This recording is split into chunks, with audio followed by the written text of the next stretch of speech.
Assalamu alaikum. Hi, Oracle Reiki Spiritual Healer. And today we want to talk about the part 2 of God Takes Care of Babies, Old Folks, and Fools. So, I'm here in North Carolina, and I'm coming back for the second time to sit down with the couple, to sit down with the husband, and, get his side of things, what happened when they went out gambling, when they went on a trip for gambling. And it's always good to go back and get both sides of the story. We don't just take one side of the story. So, they've agreed to let me, use their story. And let's get into that and dissect it. So he basically told me that they had been together since they were high school sweethearts, that they had had a child during high school, and they got married later on.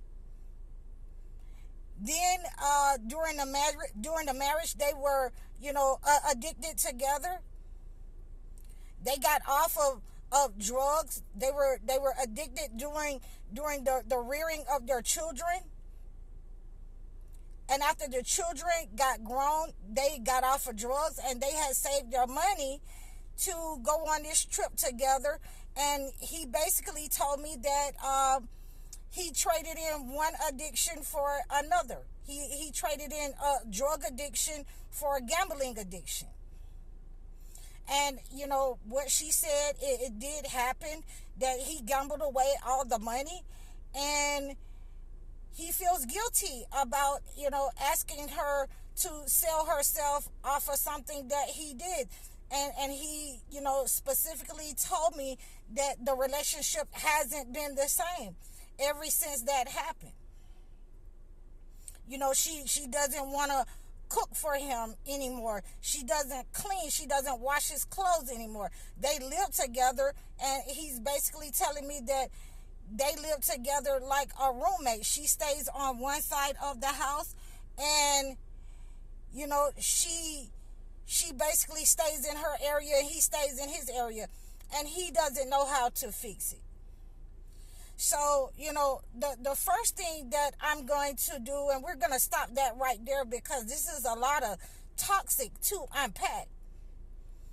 I have been able to, keep this couple together because we don't want to go running off into another relationship and dumping this kind of toxic on some unsuspecting victim. So I have been able to sustain the relationship.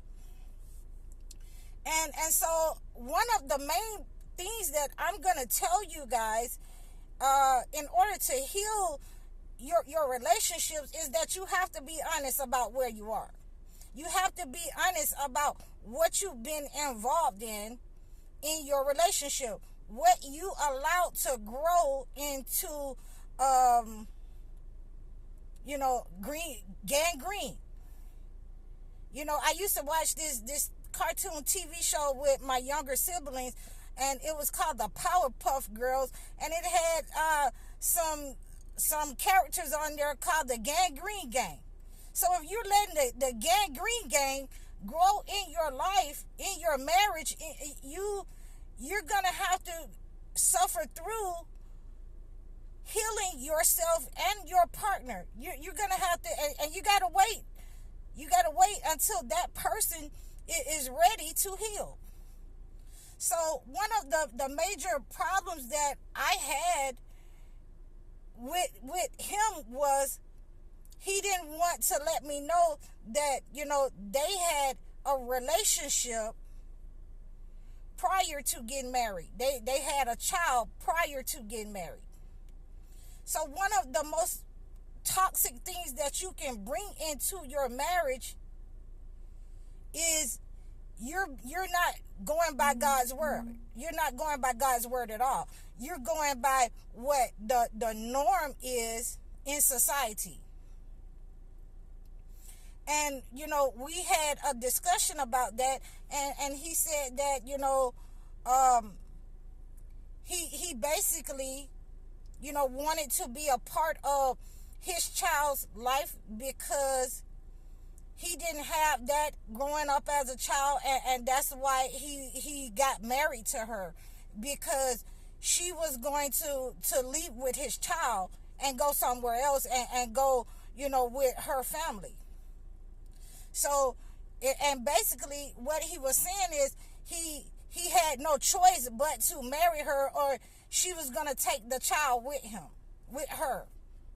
And he wouldn't be able to see the child because they would be in another state. So, I think that's a good decision on his part, that he wanted to be in his child's life. I think it was a good decision that, after they had been together, in order to, it was the adult decision that in order to stabilize the child, that he went on and married her, that they went on and got married. So, that's good decision making on his part, because we want to break those kind of cycles where we don't have our fathers in our household. And, we let him talk. He absolutely told me that, the drug addiction, during, their children's lives that they had engaged in, when they didn't have enough money or whatever, she would go and do something and do some stuff, probably sell herself. That's what he believed. That's what he said, to get them some drugs or a fix. And so he didn't feel like that, it was a problem for him to ask her that, because he felt like that's what she had been doing. So I asked him the question, but once somebody has left the lifestyle, you said that both of you guys quit, do you think it's right to, go back into the addiction part and pull that part up and ask her to relive that part of what you guys had stopped doing? And he didn't answer me. He didn't answer me right away. And, I suggested to him that maybe you are still resentful of the fact that, this is what you felt like she was doing, in order to, even though she was getting you guys some drugs, but you're resentful of the fact. And again, when she started to talk, and, she was absolutely like, she confirmed that they used to do drugs together, and that's what they were doing at the time. They had an open relationship because of the drugs. And he allowed that, and now that they're not, you don't have a right. You don't have a right to ask her to do that, because y'all have stopped the bad behavior, the drug addiction in the relationship. And if you make a mistake, then if you gambled away all the money, then you actually have to, be held accountable for your actions. You're running away from, the responsibility. The responsibility that you had when you asked her to go on this trip with you, that you guys were going gambling. And again, the gambling part is also toxic in the relationship. And as we can see, why it's toxic, because there are people who do not have self-control. When people have addictive personalities, and this is what I explained to them, both of them, people do not have self-control. And you are trading in one addiction for another. And you have to be very stern with these kind of, demons that is in your life. You have to be very stern with those kinds of personality disorder, where you think that it's okay to ask somebody to do something to show their love, or to do something that you want done to you or your mother or your child or your daughter or your aunt. You have to be very careful about that. And now I had to come to the end and conclusion with him and ask him, what does it look like without your wife in your life? And, he was honest that he would just have a job. The house, is hers, is in her name.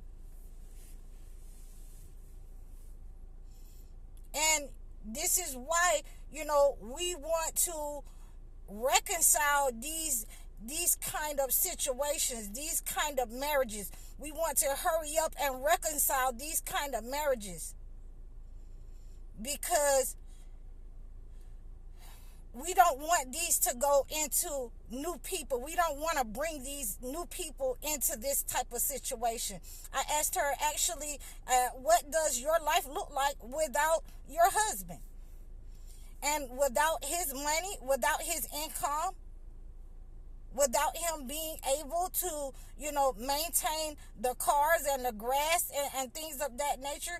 She told me that she hasn't worked in the last, 4 or 5 years because of her drug problem took a toll on her health.